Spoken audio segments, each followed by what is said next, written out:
Jungkook 2024 সালে যখন BTS army হই, তখন 2025 সালের জন্য অপেক্ষা করি। কারণ 2024 সালে আর্মি হয়ে শুনেছি আপনারা মিলিটারিতে, তাই 2025 সালের জন্য অপেক্ষা করি।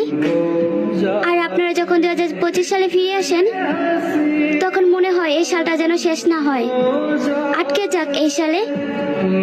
আর এখন কেন জানি মনে হয় একটা বছর শেষ হওয়া মানে আপনাদেরকে হারিয়ে ফেলা। জানি না সে নিকৃষ্ট দিনে কি হবে, যেদিন হাজারো প্রজাপতির চোখের পানি দেখো আমার রাজাদের মন গলবে না। হয়তো থাকতে চাইবে কিন্তু বাস্তবে হারিয়ে যাবে।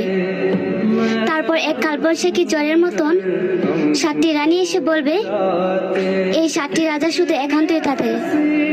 সেদিন হয়তো শুধু দেখবো কিন্তু বলতে পারবো না তারা আমাদের। জানো জাংকুক, আমার